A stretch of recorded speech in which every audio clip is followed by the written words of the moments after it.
ইউরোপীয় ইউনিয়নের পণ্যের ওপর ৫০% শুল্ক আরোপের হুমকি থেকে আপাতত সরে এসেছেন যুক্তরাষ্ট্রের প্রেসিডেন্ট ডোনাল্ড ট্রাম্প। রোববার তিনি ঘোষণা দিয়ে বলেছেন, ওয়াশিংটন ও ইইউভুক্ত ২৭টি দেশের মধ্যে চুক্তি আলোচনার সময়সীমা ৯ জুলাই পর্যন্ত বাড়ানো হয়েছে। ট্রাম্প শুক্রবার ঘোষণা দিয়েছিলেন ১ জুন থেকে এই শুল্ক কার্যকর করা হবে, কারণ তিনি মনে করেন ইউরোপের সঙ্গে বাণিজ্য আলোচনা যথেষ্ট দ্রুত গতিতে আগাচ্ছে না। এতে বৈশ্বিক আর্থিক বাজারে অস্থিরতা সৃষ্টি হয় এবং চলমান বাণিজ্য উত্তেজনা আরও তীব্র হয়। তবে ইউরোপীয় কমিশনের president Ursula von der Leyen রোববার ট্রাম্পকে ফোন করে জানিয়েছেন, চুক্তিতে পৌঁছাতে ইইউর আরও সময় প্রয়োজন। তিনি অনুরোধ করেন যেন ট্রাম্প তার এপ্রিল মাসে নির্ধারিত মূল সময়সীমা ৯ জুলাই পর্যন্ত বেঁধে দেন। ট্রাম্প সেই অনুরোধও মেনে নিয়েছেন।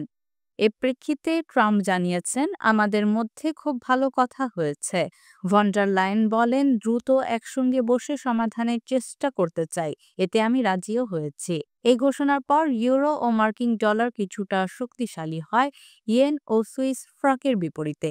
এর আগে এপ্রিল মাসে ট্রাম্প ইইউ যুক্তরাষ্ট্র বাণিজ্য আলোচনার জন্য ৯০ দিনের সময়সীমা নির্ধারণ করেছিলেন, যার মেয়াদ শেষ হওয়ার কথা ৯ জুলাই।